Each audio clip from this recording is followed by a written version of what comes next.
Welcome back, folks, to another thought session with your boy Andy here. This is going to be part 2 to the 2-part NICU videos that I wanted to put out to you guys. For those that did watch the first video and liked it and so on, I do truly appreciate you from the bottom of my heart. I really, really do.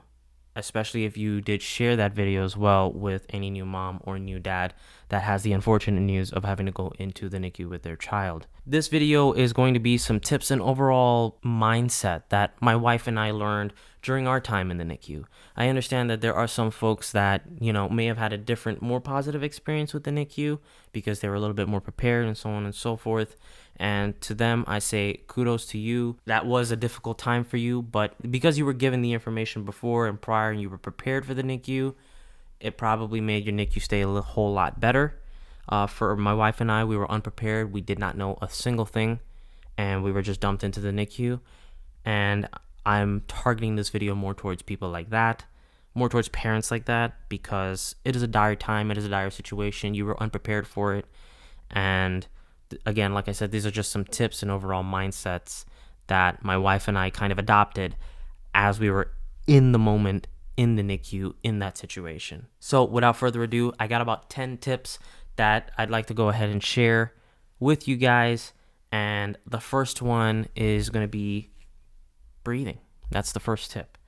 I know it may sound easy, and a lot of these are going to sound easy, but in the moment, it's a lot harder to do than you think. So breathing, first tip. What about breathing? Well, given in that current situation, it's tough. It's hard. Your mind is racing at 1,000 miles an hour, and you just don't know what's going on. You don't know why you're in this situation. You don't know how could this happen? In moments like those, it's always good to try and breathe and slow down even. Do belly breaths. You take your hands, you clasp them like this, you put them right over your stomach, close your eyes and just breathe in, breathe out.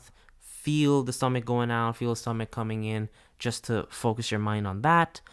Or just do normal breathing exercises. So breathe in, hold it in for about a couple of seconds, and then breathe it out through the mouth and fully exhale, and do that a couple of times and calm down.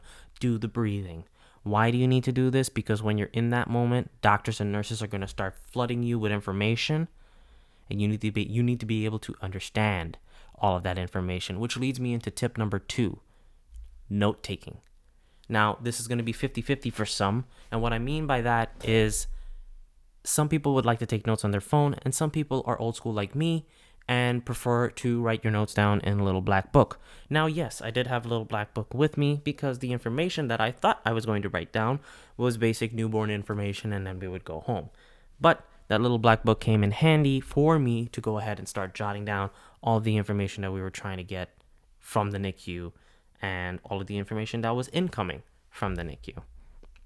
Note taking, take that very seriously, because it's not going to only help you within that moment of understanding what's going on with your child, but it's also going to help you when you're ready to go home. In the event something happens as you are home, you've already been given certain bits of information to understand and try and either A, mitigate that issue, and for those that don't understand what the word mitigate means, for you to try and avoid that issue, or B, if you do need to end up going to the emergency room because of that situation, at least you know the early signs and you're able to get there in a timely manner.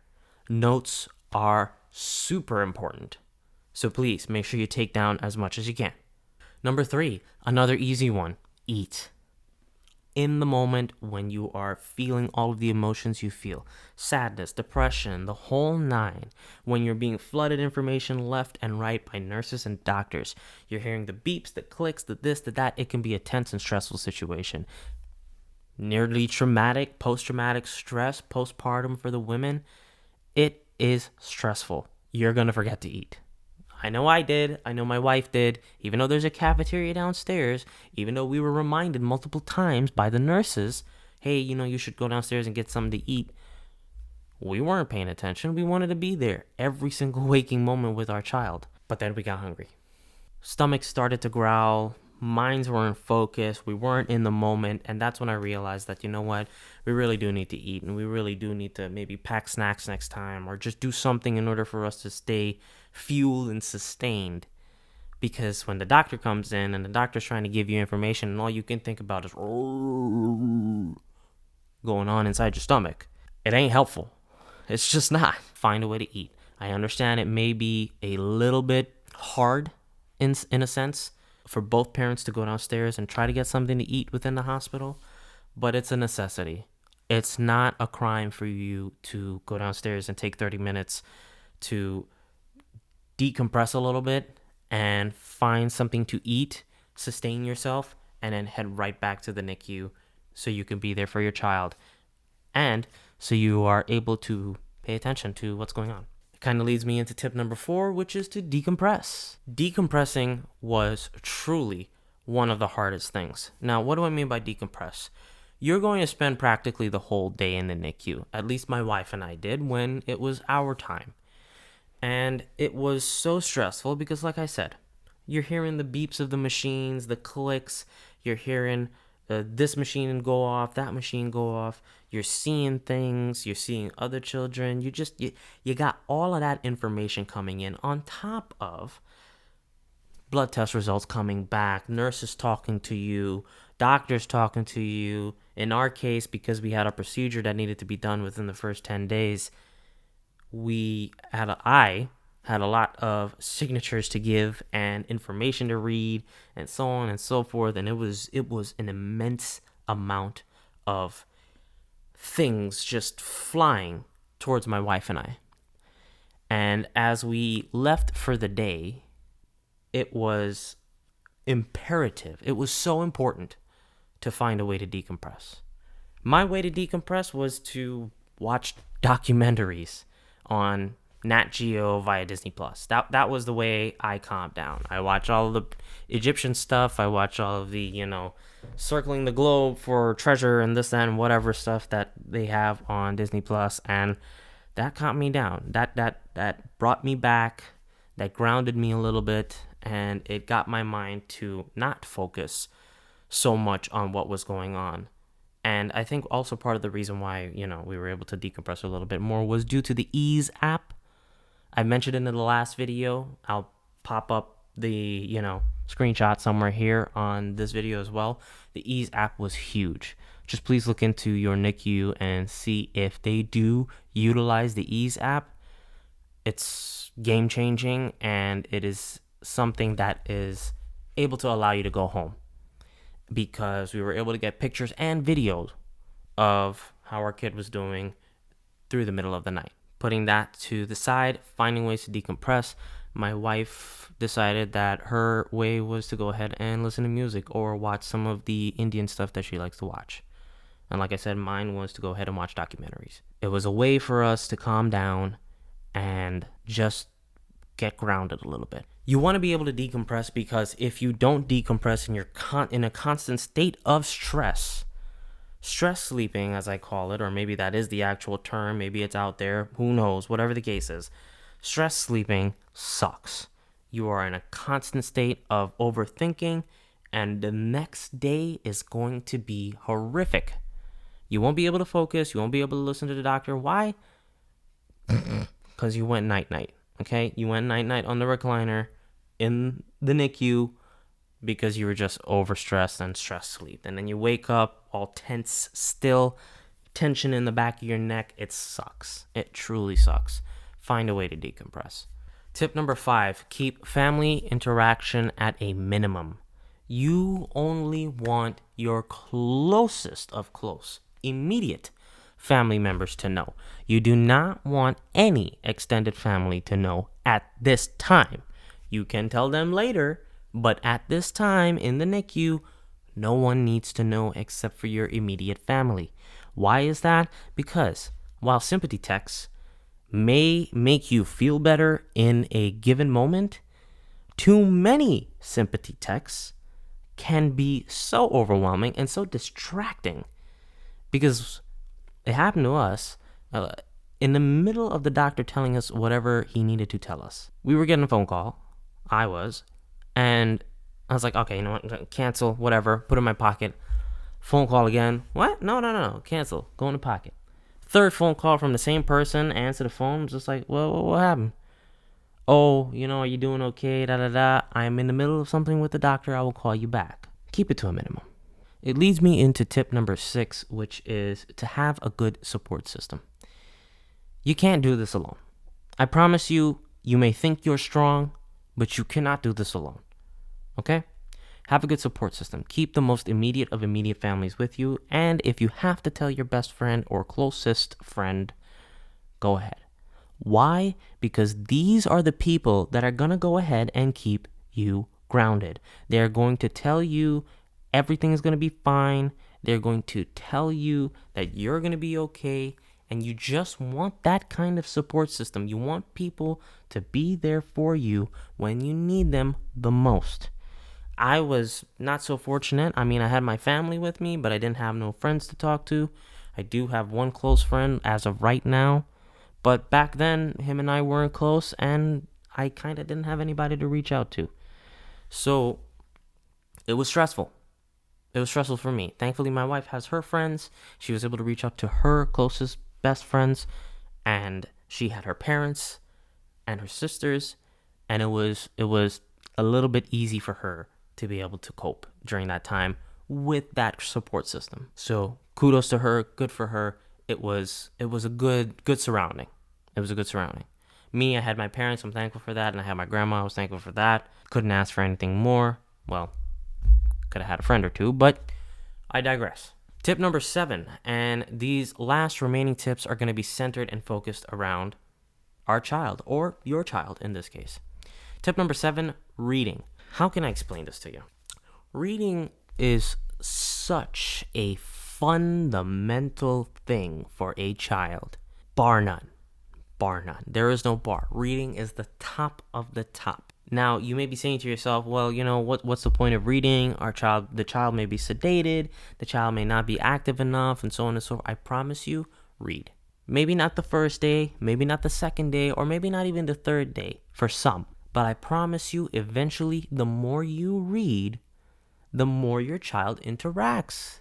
The more your child is a little bit happier, kind of moving a little bit. For us, when we started reading, our daughter loved when we read books. She would twist her head a little bit. She'd move her hands as we were saying some things. She'd move her feet. And her breathing, sometimes, well, not sometimes. Babies naturally breathe fast. And as they grow, breathing comes down to what we know nowadays for adults, which is 60 to 100 is resting heart rate. For the baby, obviously it's way higher, but it helped her to calm down. It helped her to feel good. Heart rate was looking great. Oxygen saturation looking great. Blood pressure was coming out good. All of this stuff was just happening, all because of reading. Didn't matter if it was an animal book, a book about cars, planes, trains, whatever, or just a random book about a teddy bear, so on and so forth. It didn't matter what book it was. The mere fact that we were reading was enough for our child to have that kind of interaction with us and show that reading was helpful. We still read to her to this day, every night before bed.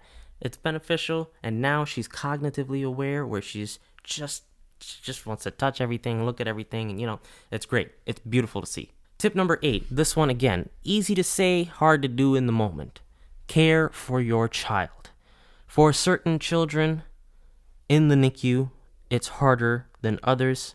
What I mean by that is some children, unfortunately, have to be in an incubator type box, and reason for that is, well, they have their reasons.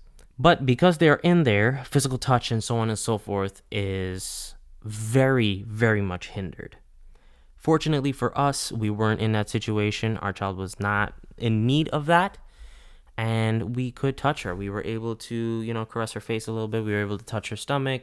We were able to hold her hand. We were able to hold her feet, kiss her feet, change her diapers. We were even able to feed her, and I'm going to touch on feeding in a little bit, but we were even able to feed her. It was such a good thing for us to do because it gave my wife and I a sense of hope. It gave my wife and I a sense of, okay, It's bad, but it's not as bad as we thought it was. We're still able to do all of these things, which is good. It's a good start. And I encourage parents, I understand the machines, the cords, the cables, the wires, the beeps, the sounds, the sirens, whatever it is, I understand it's very intimidating. It was intimidating for me. But look past all of that and care for your child. Because the more physical touch, the more your child knows you're there, because reading, they just hear you. But the touch is a whole different story, especially feeding. It truly wakes the child up. It truly lets the child know mommy and daddy are there. So I don't need to be stressed myself. If you're stressed, you're stressing the baby. I promise you. I don't know how to explain it, call it spirituality or whatever you want. But your baby does feel your emotions. Trust me on that. Tip number 9, mommy's milk, as I like to call it, or, breast milk. I understand that there are some women out there who cannot produce a lot of breast milk, and there are some women out there who can't produce breast milk, period.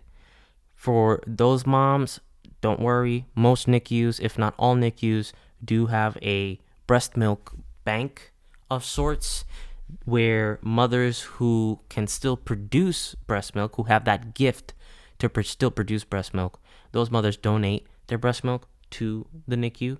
And yes, it is rigorously tested, as we were told, and is able to be given to any child within the NICU if that particular mother does not produce breast milk very well or can't produce breast milk at all.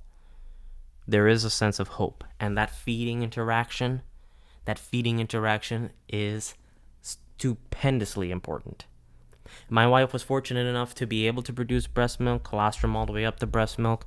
Breast milk in general is liquid gold, as the doctors and nurses state.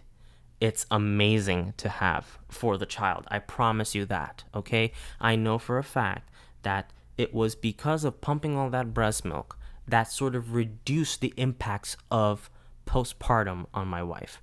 She did an amazing job getting as much milk as possible and ready before we go to the NICU for the child. And even in the NICU, still pumping at that time to be able to give milk in the bank just for our daughter. It was such an insane thing to see, but such a beautiful thing, knowing that our child is being fed the best possible nutrients that I honestly feel helped her in a speedy recovery, and more importantly, let her know that her mommy was there. Feeding your child is so important during this time, because feeding creates the biggest bond of love that you can possibly do. Tip number 10, be happy. This is a situation where all types of stress come through. This is a situation where post-traumatic stress comes through. You're traumatized. This is postpartum on steroids at its finest.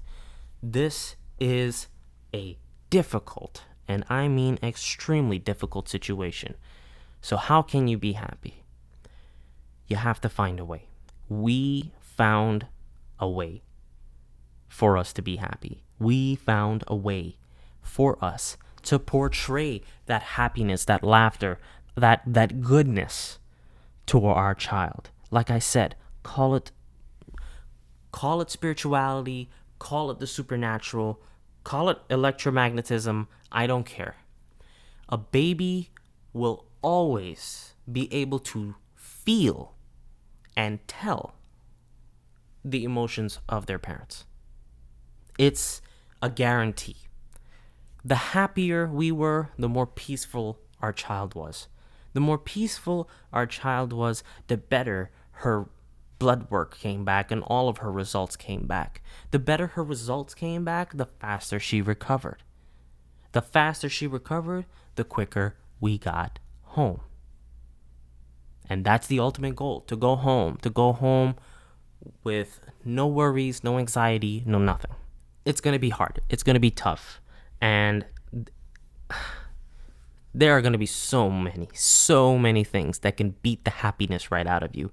You got to find a way to beat whatever is beating you back and bring that happiness back to yourself. Because again, like I promise you, your child's feeling it. And besides, the happier you are, the better you do, the better you cooperate, the better you feel, the better you understand. There's a lot when it comes to happiness, not just for your child, but for you as well. So, I know this video is super long, but let's go ahead and wrap this up. So, I do have some more tips that I can give, but I felt like these 10 were probably the main ones. Like I said in the beginning, I know I'm not the first to do this. I know I'm not the best to do this. And more importantly, a lot of videos like this may have already been put out there, maybe even books and so on and so forth about how to deal with the NICU. And for those parents that were prepared for the NICU, again, kudos to you. You guys had the upper hand. But for parents like my wife and I, who were severely unprepared and just don't understand what's going on or even how certain things happen, if we were given a set of news that told us everything was supposed to be fine. I wanted to make this video to help at least one new mom and one new dad. And I hope I get to that goal. I hope you guys help me by sharing this video to new parents who have the unfortunate news that they have to go in a NICU with their child. I hope it helps them. I hope I'm able to do something for someone, because I felt like we didn't have that. And if this video stretches far enough, it should bring enough awareness about the NICU and things that you could do in the NICU for your child, for yourself, and more importantly, again, bring that awareness. I was never looking for sympathy. I want awareness. To me, there are too many children nowadays going into the NICU, fresh out the womb. It's unfortunate, and I don't think it should be happening. Something's wrong, and I want more awareness to be out there so that we can help parents and we can fix this. We're all human. We need a little help sometimes. I've been saying that since the beginning of this channel, and I'm going to continue saying it for the rest of the life of this channel. Well, with that said, I'll catch y'all in the next one.